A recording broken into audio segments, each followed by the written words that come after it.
Okay, I will call everybody kautak. Sisimulan ko po sa programang ika-39, our 39th episode dito sa Power Things. Mga kautak, hindi yung kabayan, hindi yung kapuso, hindi yung bansa, kautak. Pastat dito sa Power Thinkers, mga kautak. And naisip-isip ko po yan dahil nga ano ang kaibahan ng matagumpay na lipunan ngayon laban doon sa mga pumapalpak? Scientific thinking. Knowing the facts, knowing the truth from facts. At hindi mga kuro-kuro lang, opinion ko lang, opinion kung sino-sino, kundi ano ang facts, ano ang ebidensya. Yan po ay scientific thinking. So mga kautak, good evening, good morning, good afternoon, wherever you are in this world, if you're in this country, or you're in Australia, Europe, Middle East, nabanggit ko na siya, Estados Unidos, anywhere you are, good evening. We're getting ready to start our discussion. Of course, kasama natin ngayong gabi ang birthday celebrant po natin, si Ferdie Pasyon. Ferdie, happy birthday! Happy birthday din sa iyo, Mentong. Pareho tayong October nila Kalinggoy Alcuas. And si the late attorney Alan Pagya. Yeah, and so many others. At mukhang nagkakatipon dito sa zodiac sign na to, sa Libra, yung mga mabalanse mag-isip, mabalanse mag-diskusyon, mabalanse pag-isipan ang hustisya. And so, very appropriate para mag-justice of the Supreme Court.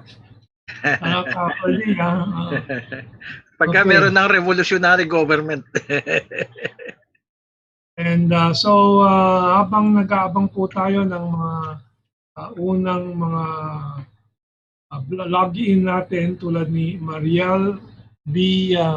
Bog, kasama na po natin dito at nanonood na siya. And we will see doon sa Power Things sa YouTube. Hinihintay pa din natin si Jeneline Milante. Good afternoon, sir. Watching from Dammam, Kingdom of Saudi Arabia. Good evening. Saudi ba ang tamang pronunciation o Saudi Arabia? Sa Arabic, Saudi. Saudi. Okay. So, ang mga naka-line up po sa pag-uusapan natin, marami po. We have 16 items and 2 videos for our audience to watch and think about. Yung isa tungkol sa military technology at yung isa naman tungkol sa 2001 election sa US na inihahambing sa nangyayari ngayon sa election sa Estados Unidos year 2000. Exactly 20 years. Ferdie, do you believe in cycles and the repetition of history? Merong ganyang pattern eh. Kasi nung 2000 election, that was Gore versus Bush or Bush versus Gore. And yung mga nakakabata sa atin, mga 20-year-olds, hindi pa alam yan siguro. Yung iba nakakaalam na siguro kung pinag-aaralan nila. But ang governor ng Florida, yung kapatid ni Bush, di umano nang daya daw. Ang tunay na nanalo daw si Al Gore. So nakarating yung kaso sa Supreme Court para hindi magkagulo, inatras na lang ni Al Gore yung demanda. Nanalo si Al Gore sa bilang ng lahat ng boto sa popular vote. Pero hindi yun ang nagpapanalo sa Estados Unidos. At least for all the 100 years past before 2001, nagkakatugma ang popular vote at saka yung electoral vote. Pero sa 2001, nanalo si Al Gore ng about 2 million votes, pero natalo siya sa electoral vote dahil sa isang US state, Florida. Kaya doon sa Florida, where the governor is the brother of Bush. That's right. At doon sa Florida, in-issue yung ballot balota, yung balota mismo, at yung Chad. Kasi meron silang, di ba? Pinipindot ba o pinipress, no? Doon sa balota. Yung hindi malinaw na parang binubutas yun Anyway, nagkaroon ng kontrobersya doon. Nagkaroon ng recount. Doon sa recount, dapat manalo si Gore, pinatigil ng Korte Suprema ng US. At doon sa desisyon ng Korte Suprema ng US, sinabi na itong desisyon na to para lang dito sa kaso ng Bush versus Gore. Hindi na pwedeng gamiting precedent sa mga susunod na mga Supreme Court decisions. Naalala mo, Ferdie, yun? Nasira yung principle ng stare decisis. And so anomalous talaga yung desisyon. At naalala ko doon, ang dami kong sinulat sa column ko noon sa Daily Tribune, And nung sinabi ng Korte Suprema yung desisyon nila at yung caveat na hindi na pwede ito gamitin sa susunod na anumang kasong tulad nito, sabi ko kalokohan pala talaga ang demokrasya ng Estados Unidos at ang katotohanan dito ay power play pa rin. Kasi si James Baker, naalala mo, James Baker Secretary of was State. Secretary of State of Bush. Bush na ba yun? Hindi, siya ang campaign manager ni Bush. Secretary of State siya ng tatay ni younger Bush. Si George H.W. Bush, yung tatay, siyang Secretary of State. Yung bata is H.W. Bush, tama ba? Or W.H. Anyway, basta junior siya, junior. And as doon sa meeting, sa recorded meeting ni James Baker sa kanyang election staff, sabi niya, well, the tanks didn't come out. He won. Talagang ito si they were bent on talaga installing the younger Bush para ma-implement nila yung project for a new American century. Nakalatag na yung gerang gagawin at saka yung New Pearl Harbor, pasasabugin itong Twin Towers at saka isa pang building. Bali 4 na eroplano yung kanilang ibabangga sa Pentagon, tapos 3 doon sa Twin Towers compound. 2 lang yung umabot sa Twin Towers compound kasi yung ika-4 na eroplano nanlaban di umano yung mga pasahero kaya hindi umabot sa Twin Towers compound. Yun ang storya. Pero yung ika-4 na eroplano na bumagsak sa Pennsylvania ata, di ba? Anyway, one of the states. Sa isang cornfield daw So may storya doon na kaya nalaman na may nanlaban doon na sa cockpit umabot yung laban, yung away, kaya nag-crash, may cellphone call daw from 10,000 feet ata in the air. Ang revelation noon is that wala pang teknolohiya yung cellphone at that time. In year 2000 na pwedeng mag-abot yung cellphone signal from the airplane down to terrestrial. Meron din kasing theory na dahil hindi kasabwat yung Air Force pilot, tinira daw ng Air Force pilot. Hindi alam ng Air Force pilot na ang gusto ng presidente makarating sa Twin Towers compound yung 4th airplane. Now, yung pinag-uusapan namin, that is the September 11 incident, di ba? Nagkaroon tayo ng diskusyon dito rin sa ating Power Things, mga kautak, doon sa issue na yon. Yung pinakita natin yung Twin Towers na tinamaan ng jet, at sumabog, nag-collapse, at yung 3rd tower, yung Building 7, na hindi naman tinamaan ng eroplano pero nasunog at bumagsak on its own footprint. So a little review lang. All history is connected, human history.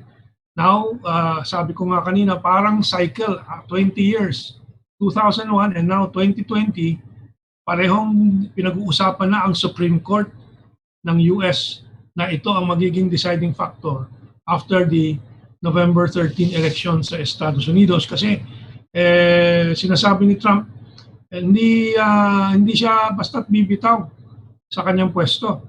Kasi sabi niya, anomalous itong ginagawa ng mga Democrats, at ito ay aabot sa Supreme Court. Kaya sa kasalukuyan, itong mga araw na to at sa darating na mga araw before the November 13 election, pinipilit ng mga Republicans ma-confirm si Barrett, itong babaeng batang-bata, 30 years old I think, or somewhere around 30, a little more than 30, na maging Supreme Court Justice, palitan si Ginsburg na namatay 2 weeks ago. At ito ay conservative judge, anti-abortion judge, at yung pala itong si Barrett, si Judge Barrett na kandidato na ipalit kay Ginsburg na namatay nung nakaraang linggo, na 2 weeks ago, nandoon din sa operation nila Bush at ng mga Republicans para doon sa manipulasyon ng Korte Suprema, Ferdie. Yun ang mapapanood ninyo sa video mamaya, yung reminiscing nung mga nangyari noon. At yung mga Republicans, Democrats ngayon, sinasabi kaya itong justice, itong huwes na to, na si Barrett, hindi dapat ma-confirm kasi ito ay magiging planted ng Republicans sa Korte Suprema dahil dadalhin ni Trump yung kaso doon sa Korte Suprema at hindi siya bibitaw. Well, so this is going to be a very interesting ending to our discussion. Yung buong listahan habang yung ibang mga audience natin ay pumapasok pa. Basahin ko po. We have a total of 16 items. Ang dalawang items dito ay video. So 14 items. Yung number one is, the first one is Sinovac vaccine. Pumasa na sa Philippine vaccine panel at is now going to be tested in the Philippines. Ito yung una sa mga vaccines na pumasa sa mga trials din abroad. Sa Brazil, maraming mga bansa. And lumilitaw ngayon, mas mahusay talaga ang teknolohiya ng China at ng Russia kaysa sa ang mga nagsuspendi na sa Western countries. AstraZeneca, sinuspendi yung isang vaccine nila dahil may nagkasakit. Yung Johnson & Johnson, ang huling nagkaroon ng problema at tinigil din ang kanilang vaccine, aayusin bago mag-trial ulit. And AstraZeneca and isa pa, yung Oxford AstraZeneca and hindi ko maalala yung isa. Well, anyway, and then we will talk about yung money na nakakuha. The World Health Organization has confirmed that remdesivir is useless against COVID-19. As I have been saying all along, because it's a drug for Ebola and not for COVID-19. Nabasa ko yung balita at sabi nga it is useless in preventing. That's the exact term. I don't know what you read. Kasi ang problema dito sa mga gamot ng Western countries, specific lang sa isang sakit. Halimbawa, itong remdesivir, specific lang siya sa Ebola. So ang epekto kasi ng remdesivir, kasi ang Ebola hemorrhage . So ang epekto ng remdesivir, nilalabanan niya yung hemorrhage. Ang problema, pag nilalabanan mo ang hemorrhage sa COVID-19, ang COVID-19 blood clots . So kung may blood clots na yung pasyente, tapos dadagdagan mo pa ng blood clotting factor, which is remdesivir, mamamatay talaga yung pasyente. That's why more than 215,000 na ang namamatay using remdesivir sa Amerika. Sa Brazil, nasa 150,000 na ang namamatay using remdesivir. That's why matagal ko na sinasabi, hindi tatalab yan sa COVID-19 talaga. Tagdaan natin yung sinabi ng Vietnamese sa atin, yung sa kanila, ang ginamit nila bawang at saka luya. Pero kasi sa Pilipinas kasi, bago dalhin sa ospital ang pasyente na may COVID-19, malala na. Kasi ang Pilipino takot sa ospital dahil sa government hospital, hindi naman talaga libre. Re-resetahan ka lang, bibili ka ng gamot sa labas. Pag wala kang cash, patay ka. So malala na. Pag tinesting positive sa COVID-19, in just a few days, nasa ICU na yon, in just a few days, patay na yon. Kasi nga, takot ang Pilipino magdala ng pasyente sa ospital. Well, meron din tayong virgin coconut oil na patuloy ang proof na it works against the virus. Ano? So, maraming mga cheaper approaches. And against the mild and moderate strains of the virus. Pero pag moderate to nagsisimula pa severe, lang. medyo hindi na tatalab yung mga ano diyan, yung mga herbal medicines, unfortunately. Pag mild to severe na, lalo na kung nasa ICU na yung pasyente. Hindi, talagang before ICU, ibang usapan na yun. Anyway, tuloy sa National ID, maraming request kasi ng mga nakarang episode to talk about the National ID, then yung isang item po natin talagang nagpapakita na ang CPP-NPA ay kasangkapan ng Amerikano. Bakit? Naglabas ang Radio Free Asia, yung Voice of America version ng American talaga to, International Radio Network, na inaanunsyo na ang NPA tatargetin daw yung mga build na proyekto na pinopondohan ng China.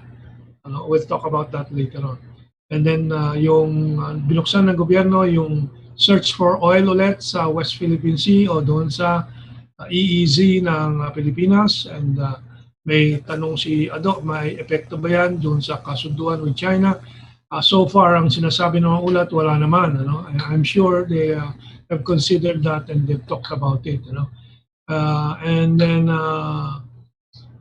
China, this is very significant. Tandaan po natin, year 2020, ito ang taon na nilampasan ng China ang Estados Unidos. China is now officially, in fact, announced also by the IMF, and officially the largest economy in the world, larger than the United States of America. Yeah, so China's, walang pandemic sa China ngayon.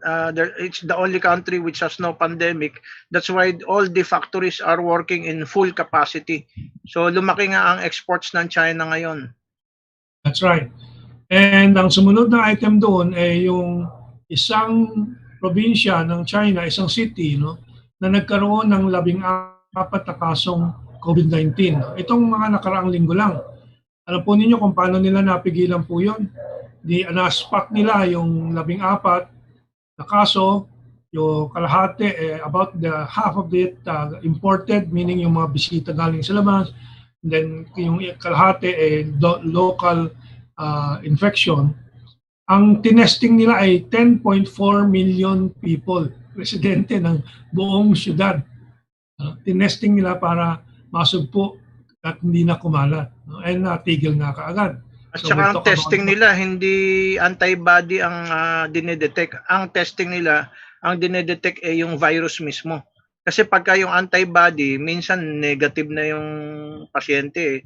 Pero yung kung gusto mo talaga ng real time, ang i-test mo kung positive sa virus. At saka na-isolate nila kaagad. Marami silang mga isolation centers.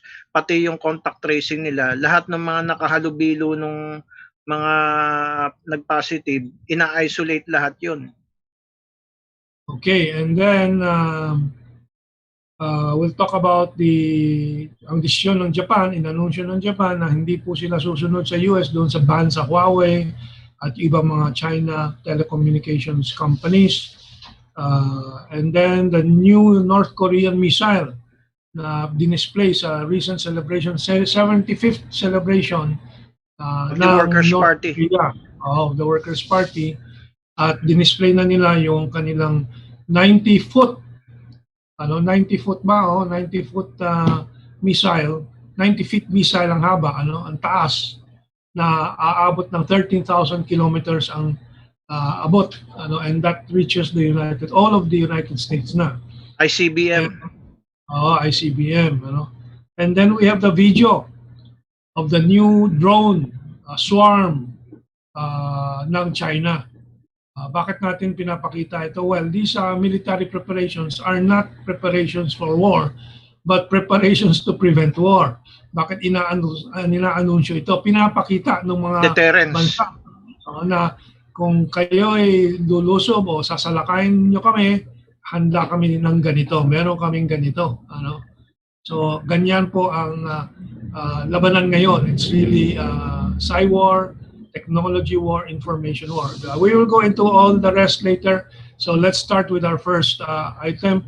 Let me just see kung sino na po ang kasama natin dito sa ating broadcast. Si Ferdie Oredina is with us already. I'm going back, scrolling back. Inday Lidoy Valentine, kasama po natin na si James Moore Moreno, si Antonio Miguel Carlos, si Ferdie Oredina, nabanggit ko na. Si Dan Malyari, kasama na natin. Bumabati ng good evening. Maraming messages na si Ferdie.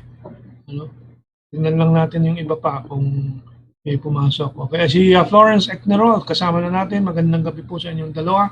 Mga sir, meron pala kayong programa sa Radyo Pilipinas noon. Sana makabalik kayo para maihatid ninyo ang mga very informative na kaalaman ninyo. Mas marami ang manunood o makikinig. And then let's see sa other site natin. Nandito na po si Musikerong Panday, yung ating tumulong sa ibang mga pamilya dito. Happy birthday, Ka Ferdie, sabi ni Musikerong Panday. Ay, salamat, Musikerong Panday. Kung galing sa Hobson TV, walang pangalan, si Hobson na ba ang pangalan mo? Ginoong Hobson TV ba ang pangalan nyo? Anyway, good afternoon po, Ka Mentong and Ka Ferdie. Stay safe. Kailangan po kayo ng new generation to enlighten po.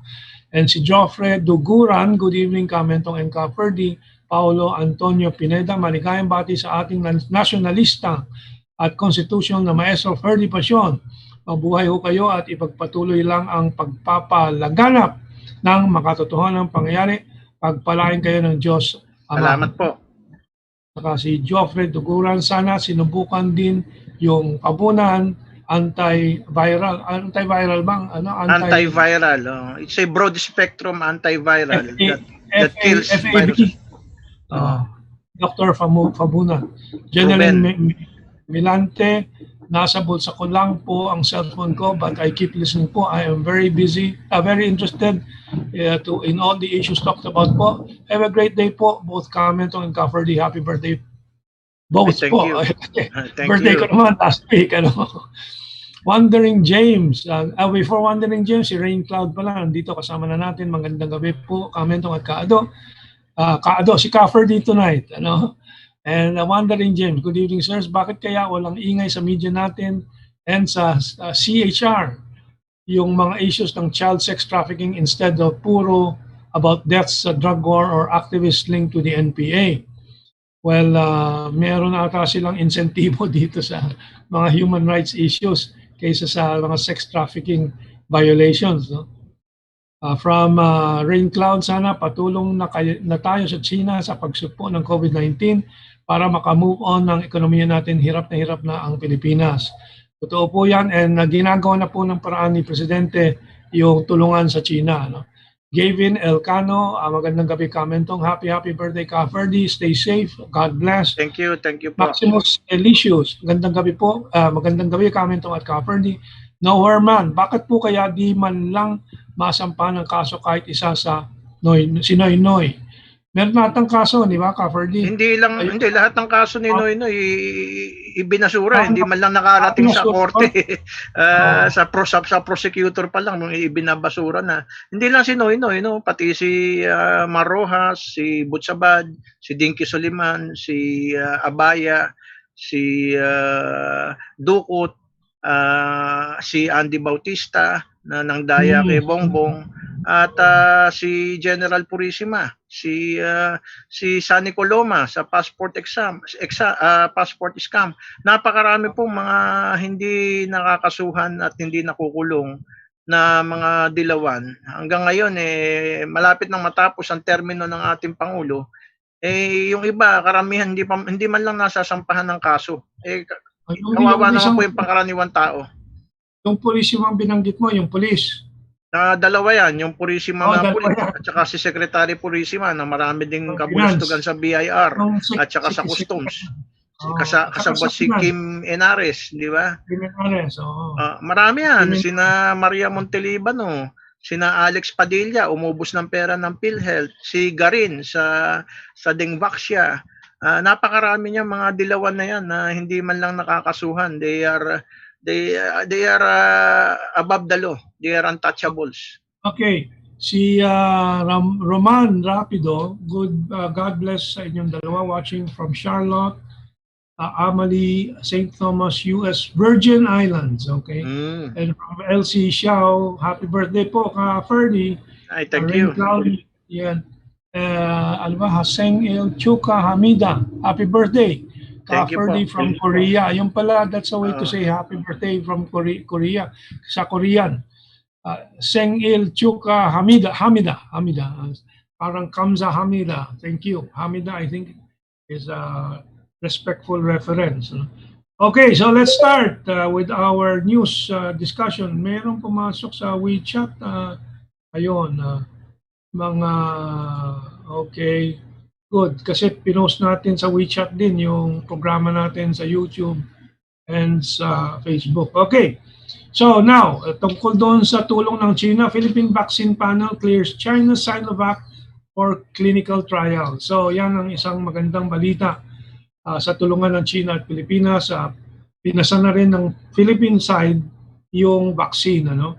Now, itong compared to Remdesivir, which is $3,000 per injection, ito siguro mas murang, mas mura. Para sa masa yan, yung made in China at made in Russia. Para sa masa yan. Kasi yung mga AstraZeneca, mga Johnson & Johnson, at iba pa, para sa mga elitista naman yun. Saka yung mga yon galing sa kanluran, hinihingan si Duterte ng down payment o advance pala payment. Kaya ni-reject kagad ni Presidente Duterte. Ipapackage ko na yung first issue and second issue. Yung second issue, Duterte says he now has money for COVID-19 vaccines once all Filipinos immunized. Ang estimate ng gobyerno ay 20 billion pesos or $400 million, which I was surprised is not that big pala, but 20 billion pesos of vaccines. Ang sabi ni Duterte, our population is 130 million, Ferdie. Yun ang ginagamit niyang figure. Ang alam natin 105 or 110 million, di ba? Ferdie, may update ka ba sa population? Ganyan na ba ang kalaki tayo? Baka exaggeration naman yun. Ang estimate lang naman ng PSA, kasi hindi naman tayo nagkakaroon ng actual census, nasa 110 million, 110 million. Yun din ang ginagamit ko, pero well, the president of course sometimes medyo may counting hyperbole, pero he's still the president. He may have data that we don't have, but we will suspend. Baka sinasama niya yung mga dual citizens, mga half American, half Filipino. Katulad ni Grace po. Okay, so yun ang second news item na pinili po natin and to update our audience on. Now, several requests na sa atin na mag-update tayo ng national ID. And so the good news is, in fact, I got this from a Japanese news site, Nikkei Asian Review. Philippines starts registering millions for national ID card. At itong petsa po ito is October 13 lang po itong balitang ito. So, sariwang-sariwang balita. And so, rest assured na mukhang nag-roll na po itong national ID natin. Sana matapos yan bago mag-eleksyon para mahirapan silang mandaya, kasi ang voters list natin padded, by at least 5 million. Parating 5 million ang allowance nila.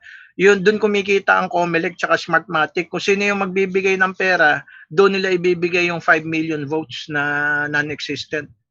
Ferdie, hindi pwedeng pagkatapos bago mag-2022 election. Bago magkaroon ng eleksyon, dapat matapos na itong national ID system para ma-eliminate na yung padding sa ating voters list. So, asahan yung bibisita na po yung Philippine Statistics Agency sa bawat tahanan at magsasensus at maglilista ng informasyon. Officials from the Philippine Statistics Agency will visit homes to collect the personal information, completing the process before President Rodrigo's term ends in June 2022. The system is scheduled to begin operation in the second half of 2021 for services such as visa issuances. Pwede nang gamitin sa pag-ano ng visa, kung may ID ka na. A survey found 73% public support for the new ID system, suggesting that little concern exists over the collection of personal information by the government. Actually, tungkol sa personal information, wala naman tayong interest na itago ito eh. Ang mga may interest ay yung nagtatago talaga, di ba, Ferdie? Lalo na yung Comelec, kinakabahan, at saka yung Smartmatic, kinakabahan sila. At, by the way, Mentong, yung 20 billion for vaccine, kulang na kulang yan. Dahil 4 trillion ang budget natin, sana man lang maglaan sila ng at least 100 billion for the vaccine. Kasi yung 100 billion, maliit na bahagdan lang yun ng more than 4 trillion budget natin. Para halos lahat ng Pilipino ma-injectionan. Pati yung mga lower middle class. Hindi lang naman yung mahihirap ang walang pambili ng vaccine. Yung lower middle class medyo hindi rin kaya. Lalo na kung 5 kayo sa pamilya, mabigat sa bulsa yon, baka hindi kayanin. Okay.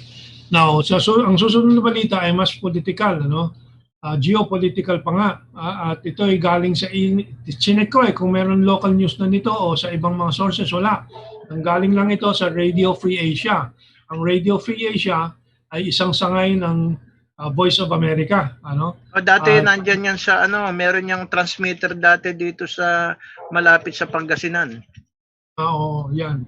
Itong Radio Free Asia ay pinupondohan din yan ng US government, And kaya ako binabanggit yan, signifikante yan. Bakit walang ibang sources kundi Radio Free Asia? Mukhang ito ang unang broadcast nitong informasyon na to at maaring ito direct from the CIA o kung sino na may utos na ang CPP-NPA na atakehin, targetin ang mga itong headline. Philippine Communist Leadership orders guerrillas to go after Chinese firms or companies.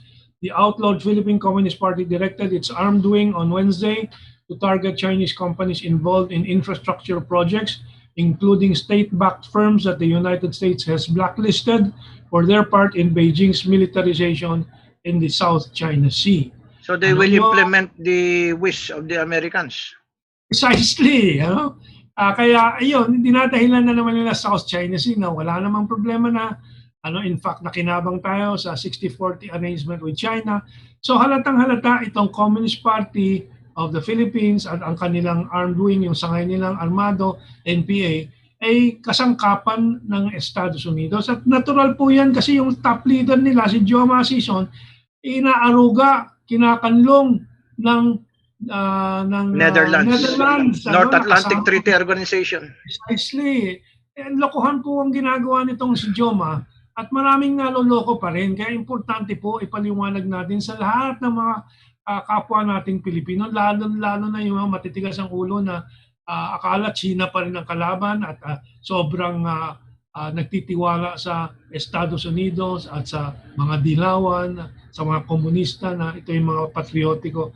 We will have to help our fellow countrymen open their eyes, dahil kita po ninyo, ano ba ang kahulugan, Ferdie, kung yung mga infrastructure project ang tatargetin. Kasama dyan sa mga infrastructure project, Chico Dam Irrigation, Kaliwa Dam Water Supply para sa Metro Manila na nagkakahigpitan na tayo sa summer sa tubig.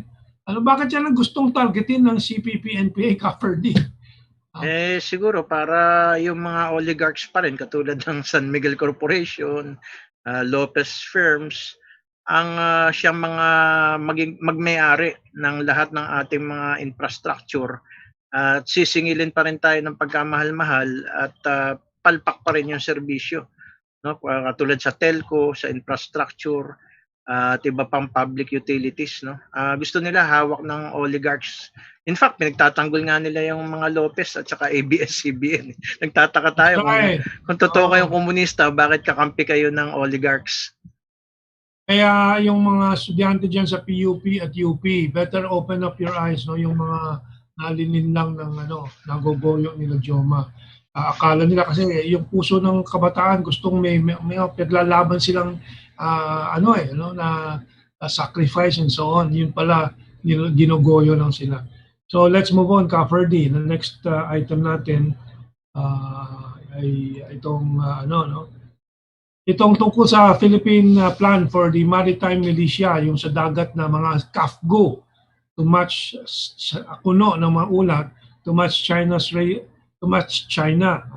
Pero may nag-aalangan pati si Risa Hontiveros, tama this time si Risa Hontiveros, wag armasan kung gagawa ng maritime militia ang Pilipinas, kung baka magkaroon ng sagupaan at mag-trigger pa yan.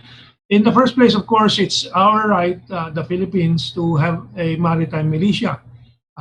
Ang Vietnam may maritime militia din, ang China meron ding maritime militia. So, ang importante, all this magkaroon ng kasunduan para walang mistaken encounters, para malinaw ang rules of engagement. Dapat well-trained yan. Kasi nakalagay sa constitution natin yan na dapat meron tayong all citizens must be soldiers, no? Yung tinatawag na non-professional soldiers, no?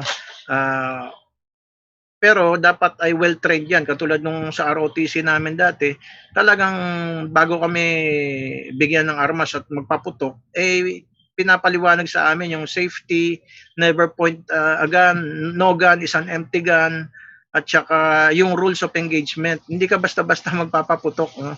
Unless fired upon first in self-defense. Yun lamang ang kasi nakalagay sa constitution natin, we renounce war as an instrument of national policy. So self-defense lang tayo. So dapat yung kung bibigyan mo ng armas yung mga yan, dapat well-trained sila, alam nila yung rules of engagement.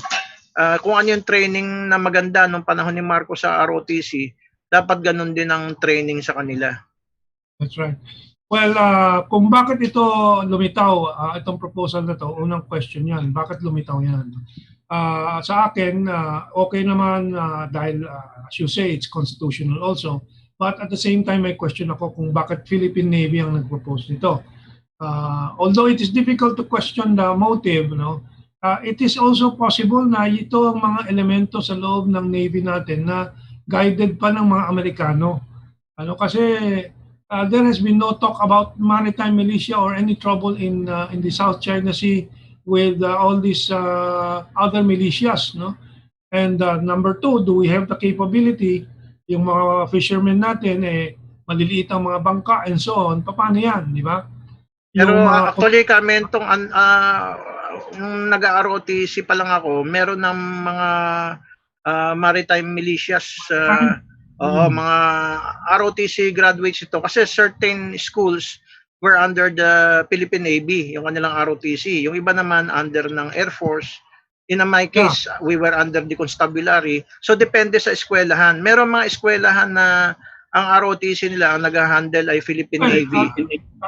Ferdie, I was in LaSalle and kami nga ang nasa Navy. In fact, nasa officers training corps ako, pero lumabas lang ako dahil hindi ko makasundo ang mga officers. Imbis na military exercise and instructions and practices ang aming sinasanay, inuutusan ako magdala ng bulaklak sa girlfriend, yung mga ganyan. Wala namang kinalaman sa military discipline or duties and mission. So, umayaw na ako. But but I didn't realize na may militia na doon. Actually, ang role ng mga ROTC, sila yung magiging officers ng maritime militia. For those who were trained under the Philippine Navy. Yun namang role ng mga kami sa constabulary, we will be the officers of those who will be the militia under the constabulary and those in the Army, Air Force, and so on and so forth. So yun yung National Defense Plan na panahon pa ni Quezon yan, yung Commonwealth Act number 1. Okay, now itong mga militias, hindi naman ibig sabihin ito para lang sa external threat, no? Militias like CAFGUs are also for internal security purposes. Panahon ni Marcos naging internal threat ang focus kasi nga nagkaroon ng MNLF, nagkaroon ng NPA, pero before Marcos talagang nakatutok tayo sa outside threat. Okay, and so pwede silang magbantay ng dynamite fishing, no? Lumaban sa dynamite fishing and yung mga cyanide fishing. Piracy. Marami pa rin pirata ngayon sa South China Sea. Right. Anyway, sabi din ng isang fishermen's group, nag-warning sila that it may be used as cannon fodder against China as others sees the danger of piracy. So tama ka, Ferdie, yung piracy is an issue. Pero pag-ingatan din na huwag gamitin ito ng mga elemento na nasa mga anino, no, na shadow. Oo. Laban, Delikado, para magbigay away. Wag magpapagamit sa mga Amerikano para magsimula ng gera. Dapat yan self-defense forces yan. Hindi yan for offense. Okay, and so let's move on. So ito, West Philippine Sea Oil Research resumes ayon sa ulat ng Tribune, pero sa ibang mga dyaryo lumabas din po ito, no? And so free for all yan, pwede, ano? I'm sure ang Department of Foreign Affairs and Energy considered the agreements with China and all the other factors here, no? And sabi naman dito sa mga ulat na there is no problem with China on this matter. In fact, China may be also the partners in the other projects there. Ferdie, you have any... ang panawagan lang natin, yung wag ibigay yan sa private corporations. Dapat yan GOCCs, katulad ng PNOC. Para yung income mapunta sa gobyerno, lalo na ngayon may pandemic. Hindi katulad ng Malampaya, 5% lang ang nakuha ng gobyerno doon. Naubos na yung Malampaya. Walang pagbabago sa buhay ng mga Pilipino. Sana yan nga yung sabi ni President Erap, yung Malampaya sana ang mag-aahon sa kahirapan sa mga Pilipino. Pero walang napala ang mga Pilipino dyan sa Malampaya. Kaya sana dito sa partnership with China, siguraduhin natin na government corporations o GOCCs ang makikinabang para diretso sa national coffers. Hindi na tayo uutang, hindi na tayo mag-i-impose ng consumer taxes katulad ng VAT, no? Pagka meron tayong source of income. Pero mukhang ang aktibo dito sa mga binubuksan ng oil searches, yung sila Manny Pangilinan din, the usual culprits. If you will remember, Mentong, di ba pinadala ni Noynoy si Trillanes at saka si Manny Pangilinan sa China, back channel talks ko, no? They were insisting that the Philippine share should be given to the firm owned by the Manny Pangilinan Group. Ayaw ng China kasi nga yung shares of stocks pwedeng ibenta sa mga Amerikano at iba pang mga nationals. So suddenly the Chinese will wake up. They are no longer in partnership with the Philippine government but with the Americans. So sana PNOC sana at another GOCC. Kasi yung panahon ni Marcos PNOC naman talaga, no? At nakikinabang ang mga Pilipino. Kaya nga ang dami nating dollars noon, no? Yung sa Masinloc at iba't iba pang mga discoveries, nakinabang ang Philippine government. Hindi katulad sa Malampaya, walang pakinabang ang Philippine government. Okay.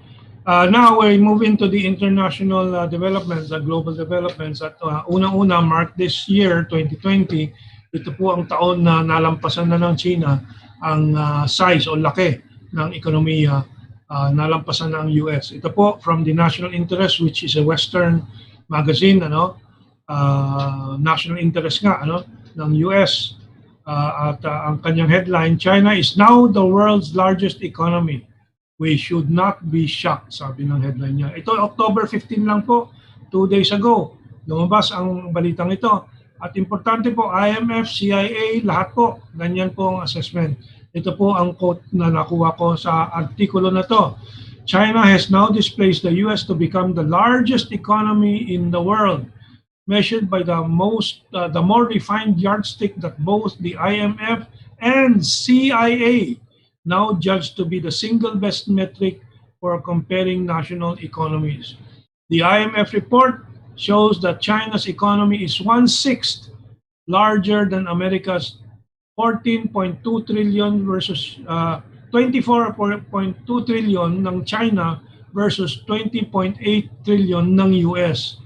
So mas malaki ng 4 trillion, more or less, a little less than 4 trillion ang lamang ng Chinese economy sa US economy. And the ending of that quote that I got, ay sabi dito, why can't we admit reality? Ang tinatanong nito, mga Amerikano, galing sa mga Amerikano yung tanong. Dapat Why? ang tatanungin ng Amerikano, paano nagkaganyan? Kasi ang China, being a socialist country, ibinibigay niya ang pera, ang gobyerno nagbibigay ng pera sa citizens. Ang bine-bail out ng gobyerno yung citizens. Eh sa Amerika, ano ginagawa nila?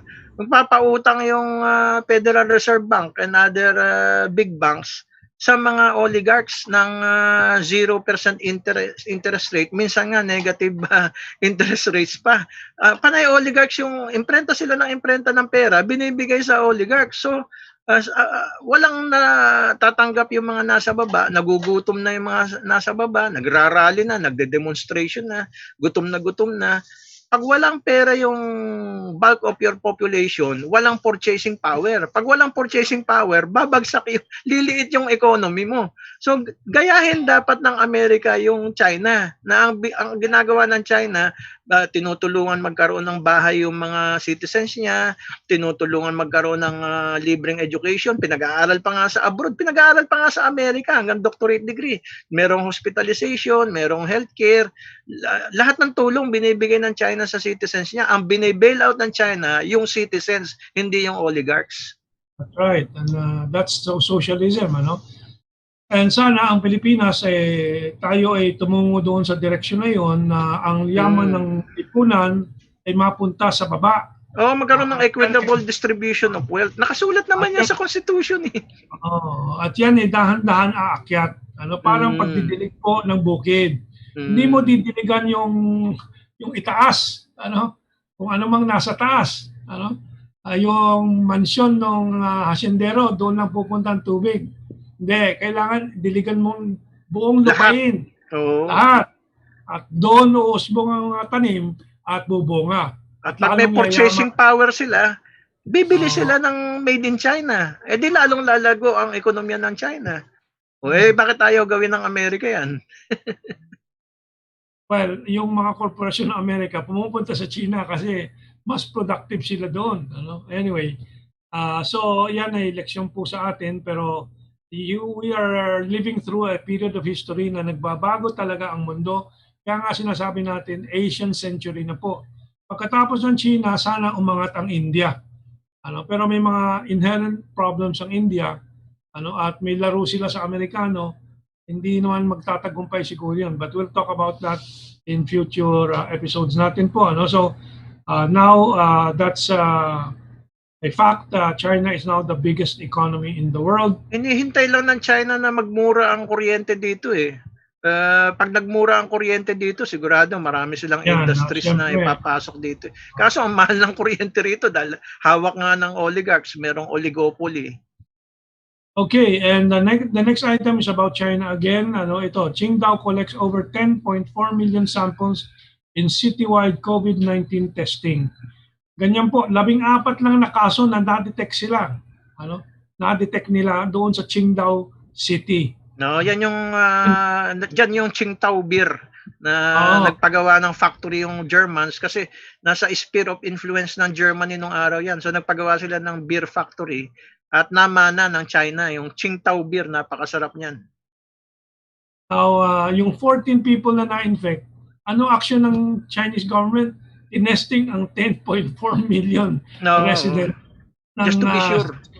Just to be sure. Para ma-spot kung sino-sino pang pwedeng na-infect at gagamutin. At saka isolate kagad. Ganyan isolate kagad. Ganyan kaseryoso sila, ganyan targeted ang resources nila, ano? Walang gulo, walang debate, hindi tulad sa Estados Unidos, ayaw naming mag-mask, ayaw namin magpatingin. Sa Vietnam ganyan din. Talagang seryoso din ang Vietnam. So we have to learn that as a cultural North Korea, seryoso din. Umiiyak pa nga yung leader nila, umiiyak pa eh. Para ipakita yung kanyang simpatya talaga mamahal sa citizens. Okay, and natuloy po tayo dito sa mga nangyayari sa mundo, and this time naman yung reaksyon ng Japan doon sa pinipilit ng Estados Unidos na iwasan ng Japan kung hindi pagbawalan ang Huawei at ibang mga Chinese companies sa telecommunication, information technology, and so on. Ito galing sa Western press pa ito. Sabi, Japan will not join US plan to bar China from telecoms network, yung 5G, no? According to Yomiuri Shimbun.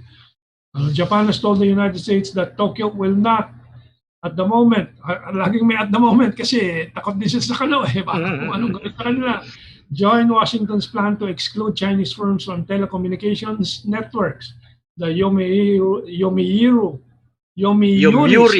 Shimbun newspaper said last Friday, citing several sources. Anyway, importante po yan. Well, napilitan ng US ang Britanya na iban ng Huawei, no? Pero naasahan pa rin ng iba na matapos kung matalo si Trump at magpalit na, baka magbago po yan, ano? And ganyan din sa Europe. Pero Europe still resisting, lalo-lalo na ang Germany, ano? So this will be a continuing story and we will keep you updated. Ferdie, you have any other comment dito before we move on? Sa ngayon kasi ang cheapest 5G Huawei. So, siyempre, mga Hapon, negosyante rin yung mga yan. Yung mga Germans, negosyante rin. Mga British. So, gusto nila yung pinakamura. Kaso nga, nakikialam yung US. Pero pagka naka-develop naman na, kasi palagay ko, i-reverse engineering ng Japan yan. Kaya gusto nilang i-reverse engineering nila yan para makagawa sila din ng mura na 5G. Ganon din yung mga Germans. Ganyan kasi ang style ng mga industrialized countries. Nagre-reverse engineering sila. Kasi na-invento ng China yan So, hindi pa nila alam yan. So, i-reverse engineering nila yan para makapag-produce din sila ng murang 5G in the future. Well, liban doon, yung teknolohiya ng Huawei sa 5G is the most advanced. Inaaminado lahat ng bansa. Number 2, it's the cheapest. Number 3, may mga installed na ng mga Huawei. Kung tatanggalin pa yan, sa gusto nga ng Amerikang yan na mangyari, bilyon ang gagastusin pa. So, hindi ganyan kasimple na gusto ni Trump magagawa ng lahat ng kaalyado daw nila. Hindi. Pero mahaba pa rin and continuing story din itong labanan sa teknolohiya, lalo-lalo sa Huawei, yung storya ni Meng Wanzhou na anak ng founder ng Huawei na nakakulong pa rin sa Canada hanggang ngayon. Canada, ginamit lang ng US yung isang mocked up case para ma-pressure ang Huawei. But we will continue to update you as this story develops. Ngayon, the next item na nabanggit ko na kanina sa intro natin, ang Korea po medyo secure na sa kanyang seguridad. Bakit? Kaya na niyang tamaan ng US sa kanyang bagong ICBM na aabot na po sa US. Ang Estados Unidos po, hindi aatake sa makakaganti. Kaya po lumakas ang Estados Unidos itong nakaraang daang taon na ito. Dahil itong nakaraang daang taon, siya ay protektado ng Atlantic Ocean sa kanyang Pacific Ocean. And then yung Pacific Ocean sa kanyang West Pacific Ocean, sa kanyang kanluran, kanluran ba yun? Kanluran, sa kanyang kanluran may dagat ng Pacific Ocean. Pacific Ocean. Sa kanan naman Silangan. Yung Atlantic Ocean. Kung yung kalaban ng Germany maatake ng Germany ang England, pero mahirap tumawid ng Atlantic para atakihin ang Amerika. Napakalaki pero ng Atlantic. Amerika nagbabase sa England para atakihin ang Germany. European mainland and then Germany. Yung ganyan, no?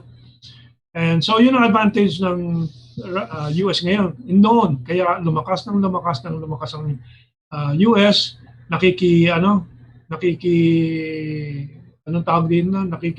nakikisali sila sa giyera na walang ganti sa kanila di ba?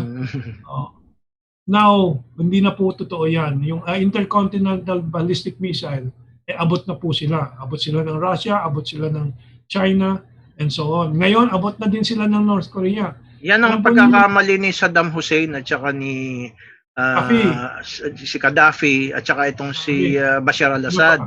They surrendered their nuclear weapons, kaya inatake tuloy sila. Buti na lang si Bashar al-Assad ni-rescue ng Russia. Kung hindi, papatayin din siya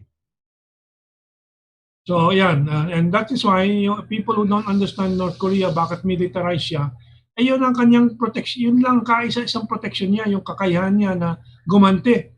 Kung siya ay atakihin ng Amerika through South Korea, ay pupulbusin niya ang South Korea. Kaya yung South Korea pinipigilan din ng US.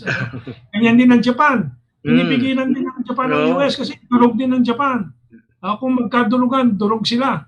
Ngayon kaya na ding durugin at least some cities of the US by North Korea. Hindi na ganyang magiging agresibo, ka-agresibo ang Estados Unidos. Nakita ni Kim Jong-un nung sinuko nila Saddam, Bashar al-Assad at saka Gaddafi yung kanilang nuclear weapons, nilusob sila So hindi na bibitaw yan sa nuclear weapons kasi lulusubin sila pag wala silang depensa. Okay, and so our final item for this segment ay itong from the war zone. This is an American military site. China conducts test of massive suicide drone swarm launched from a box on a truck. Ito ay parang aliw din sa inyo para mapanood po ninyo. Pero seryosong stuff ito kasi military technology ay defense technology din as well as offensive technology. Depende sa gamit yan ng bansa. Well, for China, of course, it is defense. Yun lang naman lagi ang pakay ng China sa kanyang defense.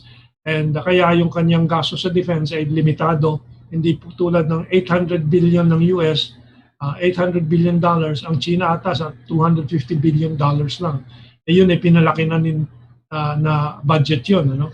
Kailangan din kasi yan, Mentong, to create jobs. Yung right. Military industry. Kaya tayo dapat meron din tayong self-reliance defense program to create jobs. Protection of your industry din Siguro, kung wala kang kalaban-laban sa depensa, dudurugin ang industriya mo kung wala nang laban ng industriya ng kabila, di ba? Tsaka dapat hindi na tayo bumibili sa US ng ating defense needs. Dapat nagpo-produce tayo ng sarili natin. Right. Okay, I think ready na si Ika-Diyos sa ating video. So, just signal mo kung meron na.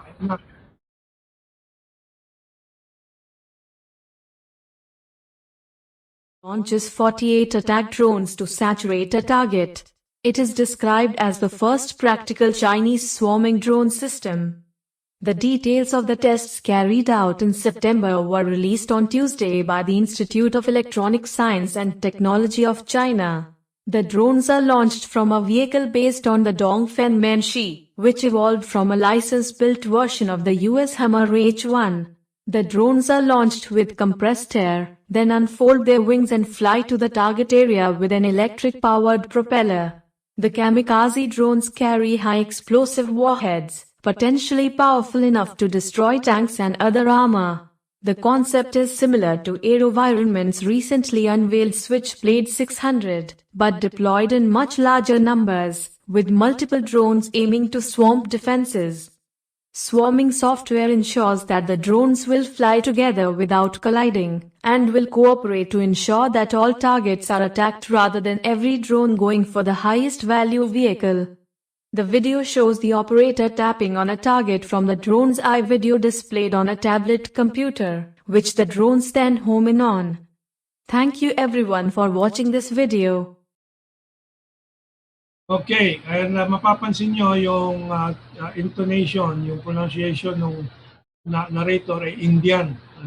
Yun ang pinili ko kasi yan din ang isang pinapadalhan ng mensahe ng China na itong level ng technology namin sa drone. And pag-isipan nyo bago kayo manggulo sa amin sa inyong pagsasali sa Quad with the US. So, Ferdie, anong impressions mo dito? Well, lahat yan naka-poon sa sinasabing coming war on China, na matagal nang binabalak talaga yan, at kahit sinong manalo, kahit si Biden o si Trump, yan ang talagang gustong gawin ng Amerika para ma-disrupt ang economic development dito sa Asia. Pero depende nga yan sa presidente. Kung talagang gusto ng presidente ng gera, ay mangyayari ang gera. Pero kung hindi, at ang American people haharang, hindi matutuloy ang gera. So magdasal tayo na kahit sinong manalo, sana naman wag maging siraulo o baliw na gegerahin ng China kasi delikadong-delikado dahil unang-una napakalapit natin sa China. Baka may mga ligaw na missiles diyan tumama sa atin. Yun lang naman ang peligro sa atin eh. And malaki ang magagawa po natin para siguruhin ang kapayapaan sa buong mundo. Dahil kung wala po ang Pilipinas, hindi po makakaya at hindi tatangkain ng Estados Unidos na magsimula ng malaking giyera dito sa Asia. Dahil tayo ang base militar nila, unsinkable aircraft carrier tayo dati. Ngayon na winidraw na ni Presidente Duterte yan by November, wala nang American bases dito. Kung final na yon, let's wait until November. Mahihirapan na talaga ang Estados Unidos. Puro mga pakitang tao na lang ang gagawin nila na pagdala ng aircraft carrier and so on. Okay, ang delikado ka, Mentong, pag si Biden ang nanalo, alam niyo mga Democrats, mahilig yan sa human rights. Diyan nila pinabagsak si Marcos sa human rights. Kunwari human rights, hahantong yan sa kudeta na tinatawag nilang EDSA Revolution. Kaya pag manalo si Biden, dapat mag-ingat si Presidente Duterte, baka gamitin ng human rights na hahantong ultimately sa another EDSA so-called revolution. Okay, si Enrico Abihar, magandang gabi po, Mentong and Ferdie. Palakasin na lang natin ang Philippine Coast Guard dahil train sila sa bagay na ito. Scroll down ko lang so I can read the whole thing. Bakit tayo? Hindi ko maibaba. Okay. Dapat bumili na lang ng modern na mga barko. From Ador Sarmiento, good evening, Mentong. Mabuhay po and mabuhay ka, Ador. And from Dang Saida, Seymour, let's see, okay. Mukhang bishop si Ferdie, dahil sa hairdo mo at saka doon sa suot mo, Ferdie, parang obispo ka. From Dexter Sal. Kinakailangan na formal tayo dahil mahirap yung hindi tayo formal at hindi seryoso. Baka hindi tayo pakinggan ng mga tao. From Cesar Soberano, a thumbs up. Rolando Hota, watching si Roland. Kamusta ang programa mo, Roland? And then, sino ba ito? From Randy Carmona, kapag nagkagulo sa Asian country, malamang ang devastated. Pero yung USA at Britain, let me try to roll it down. USA at Britain. Yeah, I'm trying to roll it down. Bakit ayaw mag-roll down? No? Yun. Okay, let me see. For USA at Britain na nakikinabang sa war, Asia, untouched. Yung nga nangyari nung Second World War sa Amerika, untouched. First World War, untouched. No? Yung Britain nga, hindi rin na-invade at na-occupy kasi meron ding English channel na nakaharang. Dagat, hindi madali lusubin. From, tumalon ng napakalayo. So let me slowly scroll it down.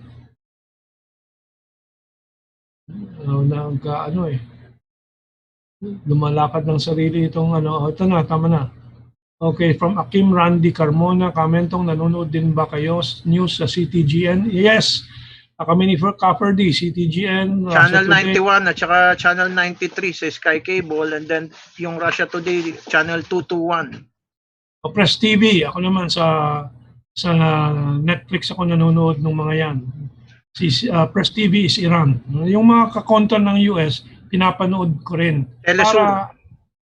Telesur sa South America naman. So, kailangan ko marinig yung side ng mainland China kapag may news ang West sa kanila. That's correct. Yan ang kautak po natin. Yan ang gumagamit ng utak. Tingnan ang storya dun sa kabila lagi. And good day, Mentong, Ferdie, D. Carmona, watching from London, England. Brian Jerome Pineda, makialam at maging maalam, dismiss disinformation. Saan pa po ito? Philippine, Juliet Camaro. Magandang gabi, kasamang Juliet. And Imelda Angeles Buena, good evening, Mentong.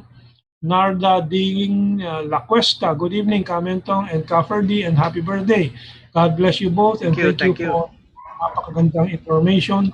Jolito, Argenes, paano ang Pinoy madali mauto basta't may 500 to 1,000 pesos sama sa rally.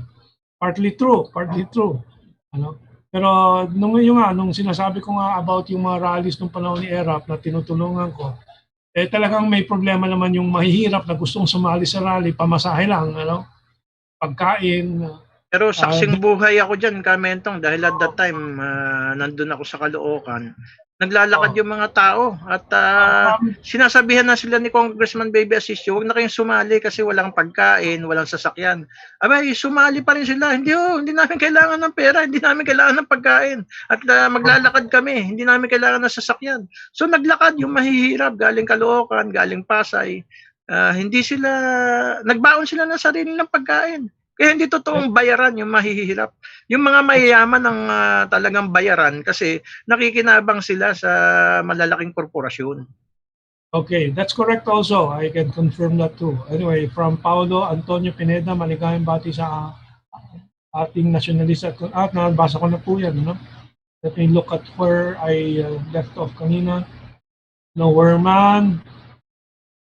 Bakit po kaya di nasampahan ng kaso sila Noynoy, nasagot na ni Ferdie nga yan, Roman Rapido, LC Xiao, Rain Cloud, ito siguro. Good evening, Mentong, at happy birthday, Ferdie. Ano pong social media site and homepages nyo, Ferdie? Ferdie, may social wala akong tiwala sa social media. Email ako, fapasyon@yahoo.com, kasi mahirap tayong ma-spyan dito. Alam naman natin ng Facebook, useless naman yan kasi binablock nga nila yung mga post na hindi nila gusto ang dami na nga tinanggal na. Meron ngayon, bigkiss.com. Titignan ko. Maganda yata yung bigkiss.com. Ayan yung gawang Pilipino. Gawang Pilipino. Last time na napag-usapan natin din yan. Si Esther Pagay ba, nabanggit ko na yung kanyang message. Good evening po mga sir. Sana huwag mabigo ang mga project ng ating Pangulong Duterte dahil ang mga kritiko ng ating gobyerno ayaw ni Kang ibigay yung budget para po pangangailangan ng ating pamahalaan. Medyo naaprubahan na yung budget, Ferdie? Actually, wala namang problema sa budget kasi it's only October. Even if we enact the budget now, even if the President signs the budget now, it will not be implementable until January 1, 2021. So, hindi po na-delay ang budget. Nagkaroon lang kasi ng politika sa House, kaya pinalalabas nila na na-delay ang budget. Hindi po totoong na-delay ang budget. In fact, napakabilis nga po. Napakabilis ng approval ng budget ngayong taong ito, kaya kasi propaganda lang yun ng dalawang nag-aaway na panig. Okay, meron dito may suggestion sa atin to like our page on Facebook, fb.com/globaltalknewsradio. Paki-like po ninyo yung thumbs up doon sa baba, yung thumbs up, paki-click po ninyo. Merong YouTube ang ating GTNR, di ba? Meron tayong YouTube. Sa YouTube din. Sa YouTube pala ito, sa YouTube. Sa Facebook meron ding like. So sa YouTube, paki-like po doon sa thumbs up. Joan, good evening po, Mentong, Ferdie, happy birthday na rin po. God bless you both and thank you for information. Napakaganda. From Pepe Malonzo, good evening, Ferdie, Mentong. Like our page, paki-like ulit. And Gavin Elcano, Ferdie, yung Swiss funds po ng Marcoses na na-recover ng Korte Suprema noong 2003, ill-gotten wealth ba talaga yon? Tinig ko yung daw gagamiting pondo para itayo ang Martial Law Museum. Well, that's a very big issue. Si Karod, galit na galit po dyan. 500 million pesos. Yun ang hindi makakain ng taong bayan na unang-una, hindi pa totoo ang story ng mga ilalabas po dyan. It's a partisan issue. Bakit mo popondohan kung partisan yan, di ba? At saka hindi totoong ill-gotten yan kasi napatunayan na sa lahat ng korte sa iba't ibang bansa na hindi yan ill-gotten. Maging dito sa mga korte dito sa Pilipinas na ang nag-appoint ng mga judges at justices si Cory, si Ramos, mga kaaway ng Marcoses. hindi nga ilgatin eh. Kasi kung ilgatin yan, edi sana napatunayan sa korte dito mismo. Kasi ang nag-appoint ng mga justices at saka judges, si Cory at saka si FBR eh, mga kalaban ng Marcos eh. Absuelto nga eh. So hindi ilgatin yan. At sinabi nga ni Enrile, ang budget lang ni Marcos from 1965 to 1985 ay nasa 488 billion na pesos lamang. Wala pang kalahating trilyon. O sa atin ngayon, 4 trillion na ang isang taon. Napakaliit ng budget ni Marcos sa loob ng 20 taon, nakapagpagawa siya ng San Juanico Bridge, Bataan Nuclear Power Plant, mga hospital, irrigation, etc. etc. So paano siya nagnakaw?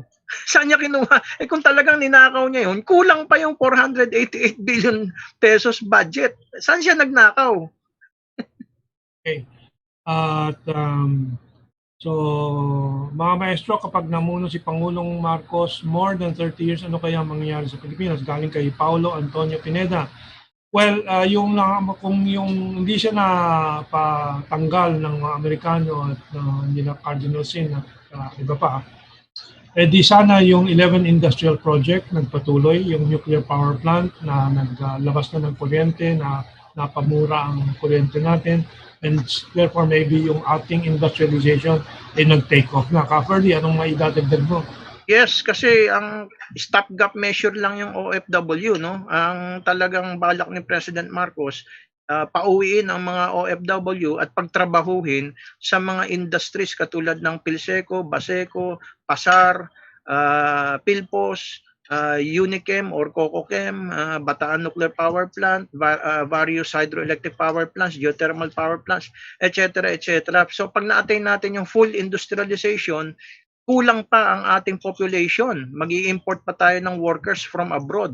Kaso nga, winasak lahat ng ating industrialization. Winasak lahat at pinatay ang ating industrialization. Kaya hanggang ngayon, import lang tayo ng import. Wala. Ang ine-export lang natin, raw materials at saka human beings.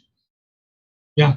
Well, itong mga susunod na tanong, for example, si Rain Cloud, noong panahon ni Marcos, mayroon tayong na-develop na missile, 6 ito, at ito'y aabot hanggang sa China. Kung nagtuloy ito, baka superpower na tayo dahil noon walang long-range missile ng China.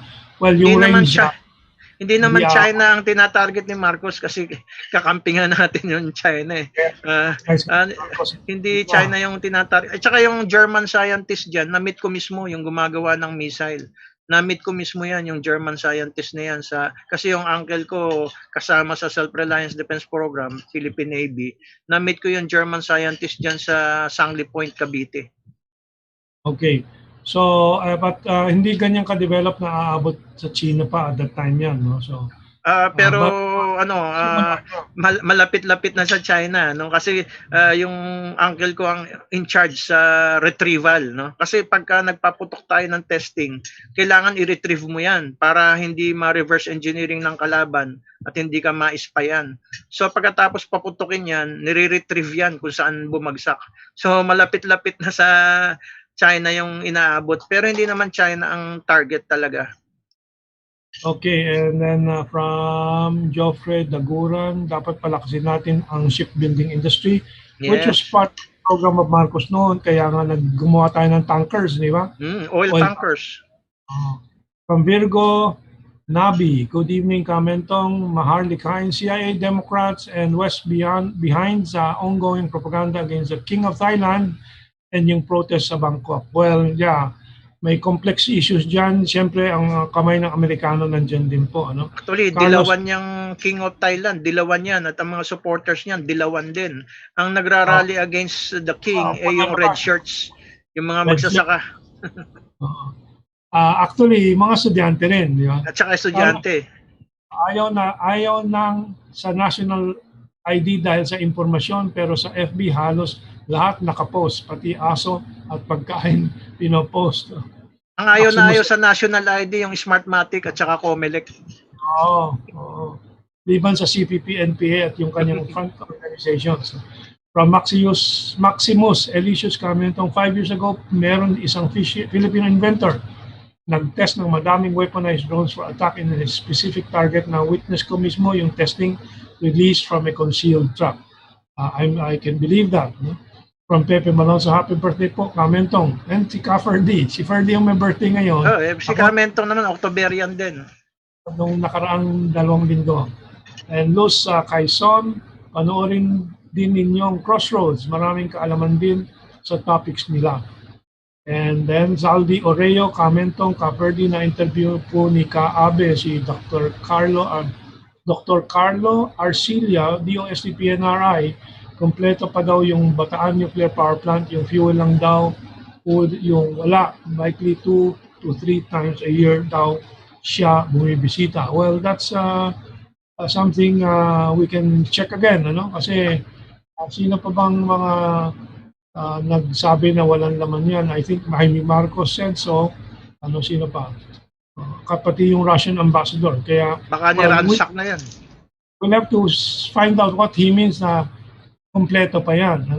Yung fuel, napakaraming uranium dyan sa Bangsamoro area. Napakaraming uranium dyan. Hindi natin kinakailangan mag-import ng uranium. Iminahin pa yun. And so, si Pepe Malonzo, dinagdag ka na, Ferdie. Happy birthday daw.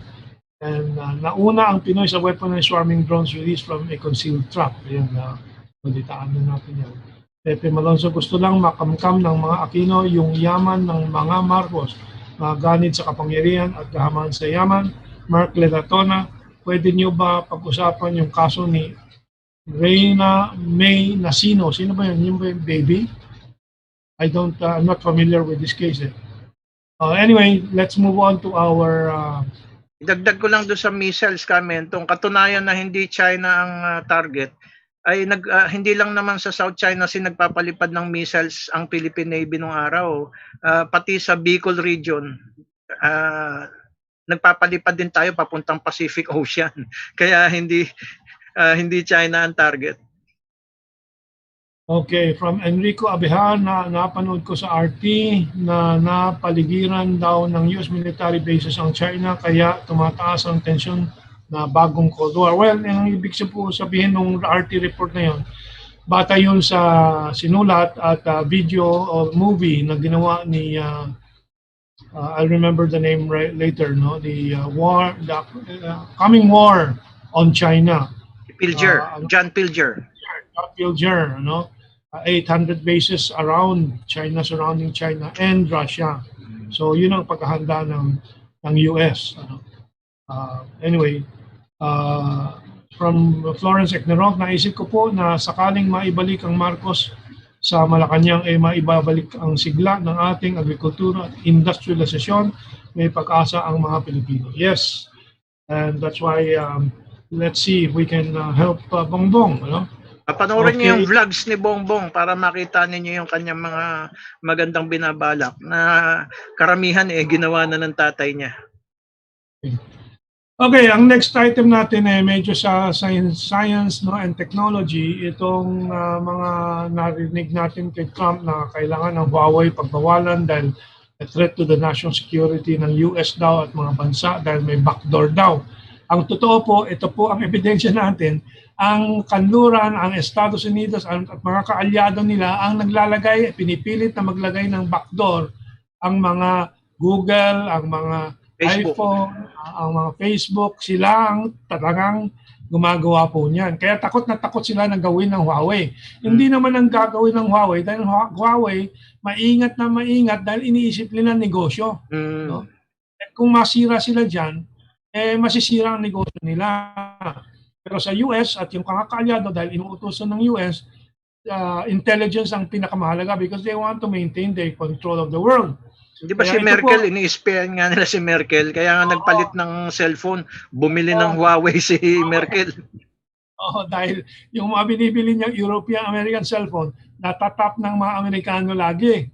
At yun naging malaking balita 4 years ago. Okay, anyway. Ito po, from a technical magazine, Gadgets 360, ito po ang headline. Five Eyes Alliance, India, Japan demand backdoors to access encrypted apps.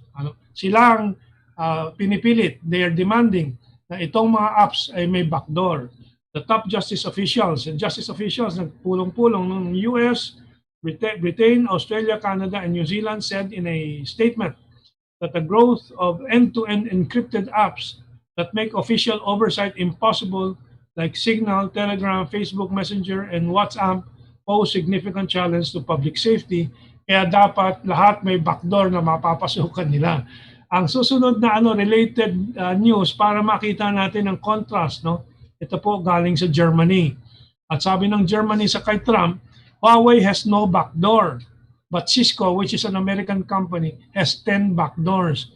Kasi nung pinipilit na ni Trump na pagbawalan ng Germany ang Huawei, ito ang sagot ng Germany. So, and this is a report from the Canada News Agency. Ayan po ang totoo. And so, Ferdie, baka may idadagdag ka pa doon sa 2 items na yon. Kaya nagalit ang Amerika sa Huawei kasi nga ginamit ni Merkel. Hindi na nila ma-spyan si Merkel. Kasi encrypted yung Huawei, hindi nila ma-decrypt. So nahirapan na silang spyan itong mga gusto nilang spyan. Kasi Huawei na yung ginagamit. Kasi kumalat nga yung balita na pag hindi Huawei ang ginamit mo, mai-spyan ka ng NSA at saka CIA. So yung mga world leaders, nagbili yan ng Huawei. Okay, galing naman sa Bloomberg, ito ay lesson in geopolitics.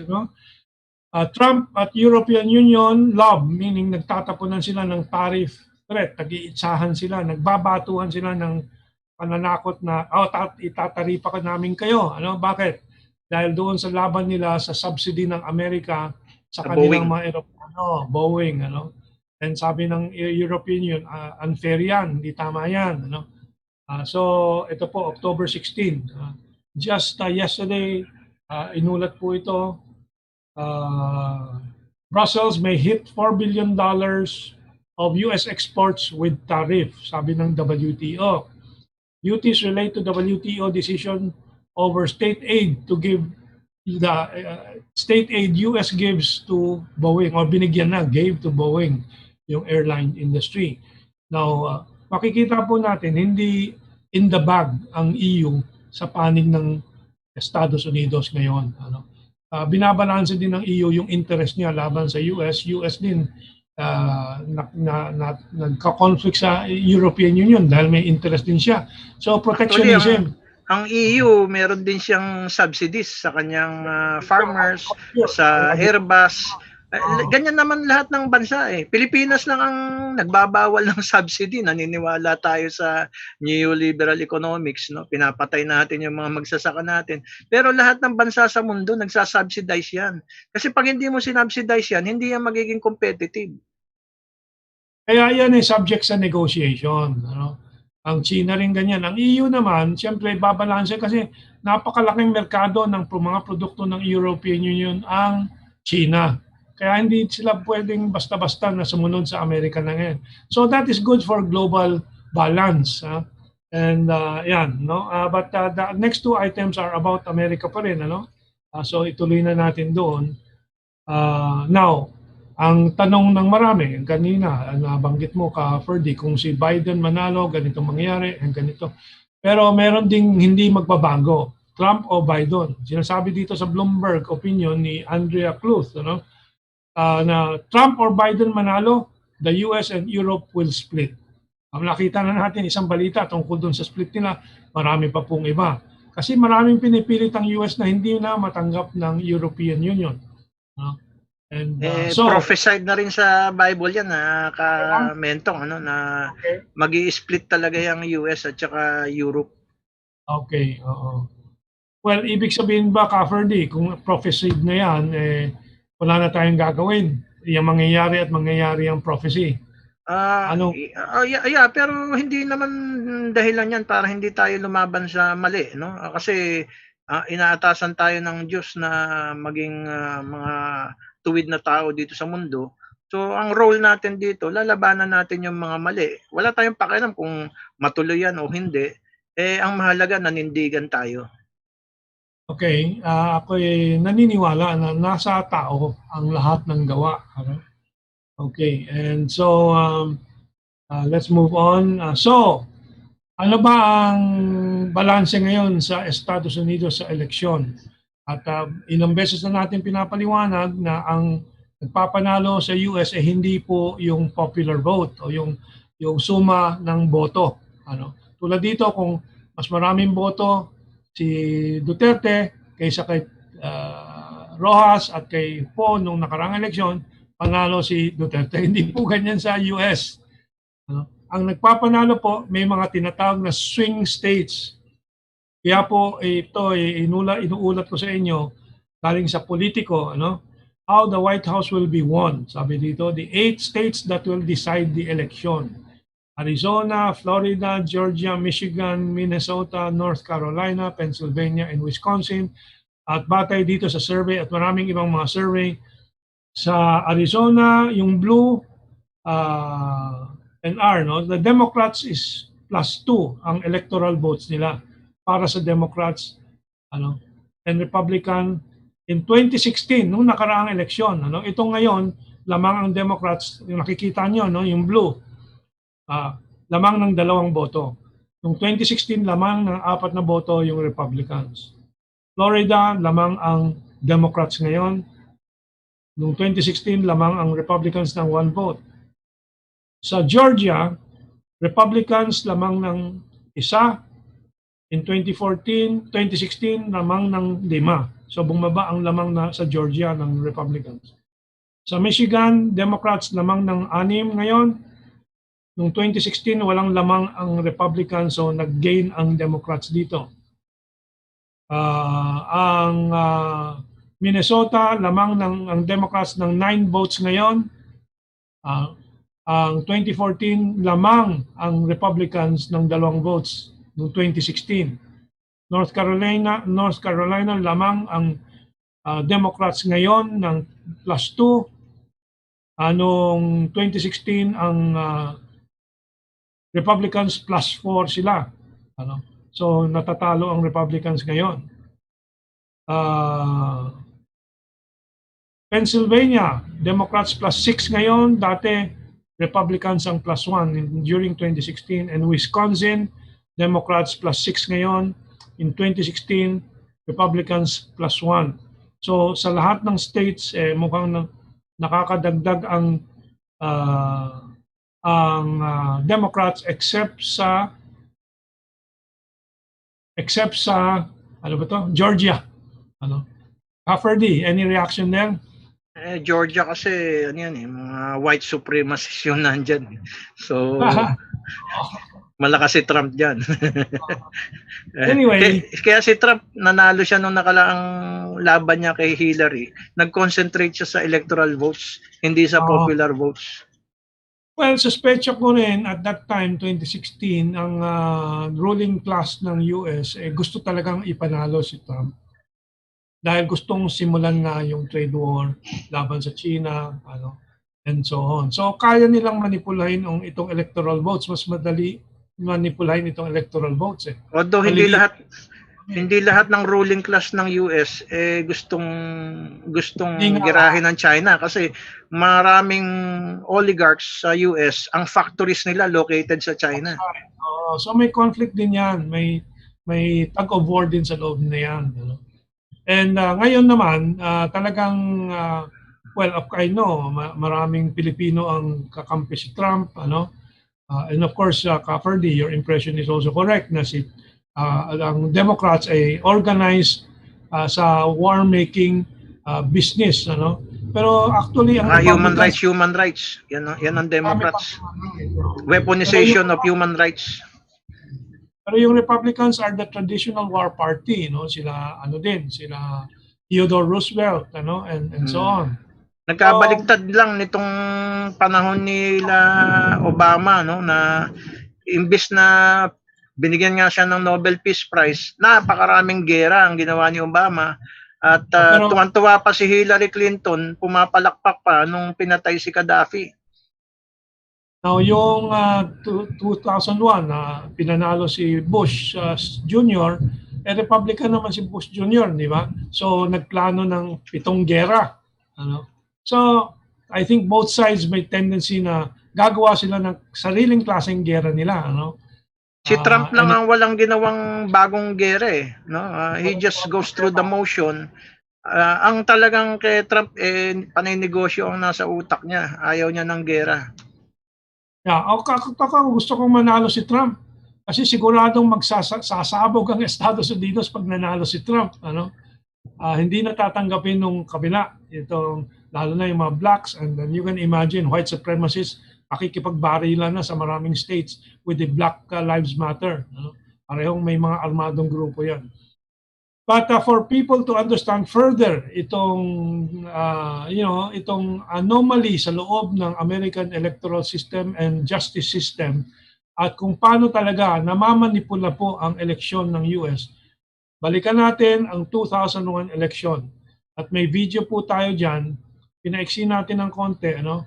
Pero ito ay MSNBC analysis at yung pinakita yung confirmation hearings nitong bagong sinususog ng Republicans na nominee sa Korte Suprema, ano?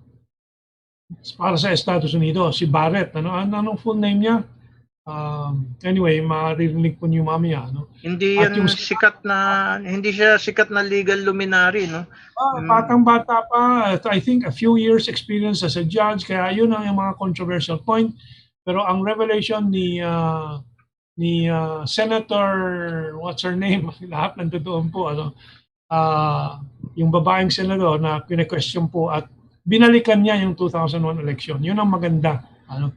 Dito sa mga 12-minute video na aming itatapos ang ating programa. Ang problema Mentong, numbers yan, no? The Republicans have the numbers in the Senate to ratify the appointment of Barrett. So, it's a done deal. Whether we like it or not, talagang magiging justice yan ng Supreme Court. That's right. Well, alam mo, yung controversy talagang mainit na mainit. At ang sabi ng Democrats ngayon at ibang mga independent analysts, hindi pa nangyari po ito daw sa history ng Estados Unidos na in the election process itself na mag-a-appoint ng justice. No? Nung sabi naman ng mga Democrats, ginawa din ninyo yan nung panahon ni Obama, pinipilit nyo ipasok ang isang nominee. Ano? Bago mag-eleksyon. Pero sabi ng Democrats, that was 200 days before the election. Ito ay 20 days before the election na. Problema kasi there's no prohibition in the Constitution to bar such That's where the lawyers come in and fight. Ano kasi sabi nung isang pinakinggan kong constitutional lawyer, no, ng Amerikano, sabi niya, yung panahon ni Obama wala pang eleksyon. Pero ngayon ilang araw na bumoboto ang Amerika. Ano, ang mga 14 million votes na ang nakast at this time. In other words, yung eleksyon ng US, hindi one day lang. Isang buong buwan po yan. Ano, so magsisimula sa eastern states, no? Papunta doon sa western states. Kaya sa kalagitnaan ng buwan, may kalahati na nakaboto. Ano? Ferdie, di ba? Ganyan yun eh. Kasi ang American legal system nakapattern yan sa common law, no? Kasi dati silang sakop ng Britain eh. Ang common law very very liberal yan, ano? Ang principle diyan ay pag walang specific prohibition, then it is allowed. So yan ang pinanghahawakan ngayon ng mga Republicans. Wala kasing specific prohibition sa Constitution. Therefore, it is allowed. Well, that's where the lawyer will debate, no? Apparently, there should be a basis doon sa allegation na may pagbabawal kung election na. Ano? They have to amend the Constitution. Pagka nanalo si Biden, edi amend niya yung Constitution. Well, anyway, that's a constitutional expert na Amerikano. I cannot claim to know more, no? But anyway, that's what they will be deciding, and the controversy will continue. Anyway, ready na rin yung yung video clip natin, and we will roll it, and manunod kami pero hindi na kami makakabalik, after, and then maybe we can analyze it in future episodes, pag this topic comes up again. So magpaalam na tayo, Mentong, manood na lang kayo nitong video na darating. Aabot na ng 2 oras itong ating session. Wag kayong bibitaw, panoorin niyo yung susunod na video. Okay. So, Ferdie, happy birthday ulit. And yung happy birthday din, Mentong. Pareho tayong October. And titingnan ko lang kung may mga bagong pumasok na comments that we should read from, okay, dito sa kabila. Na meron pa bang pumasok? Saldi Oreo, grabe ang, where do we start? From Saldi Oreo, di ba mayaman ang Mindanao ng palladium ba yung pinakamahal na metal ata yun? Kaya nga kinuha ng Malaysia yung Mindanao through Bangsamoro dahil sobrang yaman eh. Meron tayong deuterium pa na dapat i-develop. Meron tayong mga methane uranium. gas. Tingnan niyo yung Bangsamoro law. Nandyan binabanggit yung uranium, natural gas at saka oil several times. Sabi ni Geoffrey Duguran, yung deuterium sa Surigao, bakit di minimina? Wala pa po kasing fission reactor. Panay fusion reactor pa lang. Okay, and Maximus Elysius, pwedeng gamitin ang mga weaponized drones against NPA. Yes, I'm sure ginagamit ng drone at least for surveillance, no? Mark Letatona, Ferdie, Mentong, pwede bang dahilan ang Rule 65 para i-dismiss yung protest ni BBM dahil panalo na daw si Lenny sa recount? Ferdie? Hindi. Kasi ipinaliwanag ko na yan nung nandun pa tayo sa Radyo Pilipinas. Iba yung interpretation nila sa Rule 65, mali. In the coming shows, papaliwanag po natin uli yan para maunawaan ng tao kung ano talaga yung Rule 65 na yan. Niloloko nila mga tao minimislead nila Okay, ito, magandang pangalan niya, Kili Killers. Anyway, meron din tayong mga Pilipino hacker. Isa sa pinakabata na CEO hacker, si Alexis Lingad. Cyber war tracking pwede gamitin, etc. Okay. Yung nag-invento nga ng love virus, nasa CIA na Okay. Sige, ito na po. Ready na po yung video at iro-roll na ni Ferdie. Go ahead, Ferdie, ni Jos. Joshua, go ahead. Storm not dissimilar from what we saw in 2016, where polls are systematically off in a certain direction. And then that combined with the electoral college system that already favors Trump and his coalition by a few points, together that puts Trump close enough in battleground states where he can challenge the result in the courts and rerun the Bush v. Gore playbook on its 20th anniversary. And this is not some cable news anchor, wild fanfic hypothesis. Donald Trump has been explicit about that. I think it's very important. I think this will end up in the Supreme Court. And I think it's very important that we have 9 justices. I think it's better if you go before the election because I think this scam that the Democrats are pulling, it's a scam. This scam will be before the United States Supreme Court. And I think having a 4-4 situation is not a good situation. I think it will go before the Supreme Court. That's what he says about the election. That's the plan. Like Trump said, it is part of the reason they are trying to confirm Amy Coney Barrett to the Supreme Court and confirm her so quickly. He knows Bush v. Gore laid the groundwork for how to steal a presidential election. Whether you remember or not, in the 2000 presidential election, it was unequivocal. There was no question that Al Gore had won more votes nationally. But the outcome in Florida was razor thin and highly disputed based on ballot malfunctions and the notorious hanging chads and some absentee ballots. And there was a brutal court battle about whether or not to complete a recount that, when completed, might have shown Gore pulling ahead. But before that could happen, the conservative majority of the Supreme Court stepped in to actively stop a recount in Florida before it might have shown a Gore lead.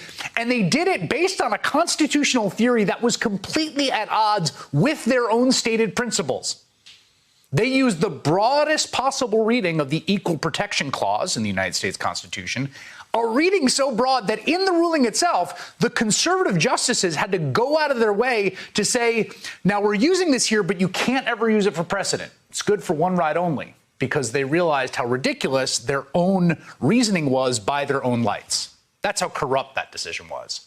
And that is also how George W. Bush became president 20 years ago. And it is notable that those people who participated in the Bush v. Gore fiasco, those people who were the loyal foot soldiers of the conservative movement, working at the ground level to bring it about, to put a president in office who lost a popular vote for the first time in over 100 years, a guy who probably lost the Electoral College too, Those people are still around. They didn't go anywhere. In fact, a few of them are on the Supreme Court. One of those lawyers was John Roberts, who, before Bush made him Chief Justice, edited legal briefs produced each day by the Bush team of 400 lawyers as the case was moving through the lower courts. And he played a crucial role in editing the final 50-page Supreme Court argument prepared in just 24 hours. Good work, Roberts. Justice Brett Kavanaugh, he was also part of Bush's legal team. Bush made him a judge for the U.S. Court of Appeals. And one of them was a young lawyer who was working for the Martin County Republicans. And they had a crazy situation. They were in a desperate attempt to make sure that hundreds of absentee ballot request forms went out to Republican households, even though local Republicans had actually removed the forms from the office of the supervisor of the elections and added the required voter ID numbers and sent them out. So they took them away from the election supervisor. And guess what? Those lawyers did their job. They got those ballots to count. 673 of those ballots would have otherwise been uncounted in a state that Bush ended up winning by 537 votes. If you're not good at math, that's the margin of victory. And as Senator Amy Klobuchar pointed out today, that young lawyer who helped make sure those ballots got counted was Amy Coney Barrett. Many argue that Bush v. Gore, and back to your earlier work, hurt the court's legitimacy. If you are confirmed, the Supreme Court will have not one, not two, but three justices, you, Justice Kavanaugh, and Chief Justice Roberts, who worked on behalf of the Republican Party in matters related to the Bush v. Gore case. Do you think that that's a coincidence? Senator Klobuchar, if you're asking me whether I was nominated for this seat because I worked on Bush versus Gore for a very brief period of time as a young associate, that doesn't make sense to me. I know. You said you wouldn't recuse. That's why I thought it was. That isn't what I said. I said I wouldn't commit. I wouldn't pre-commit. That you're right. You said you wouldn't announce your decision on recusal, and you wouldn't commit to recusing. But again, I think the public has a right to know that now 3 of these justices have worked on the Republican side on a major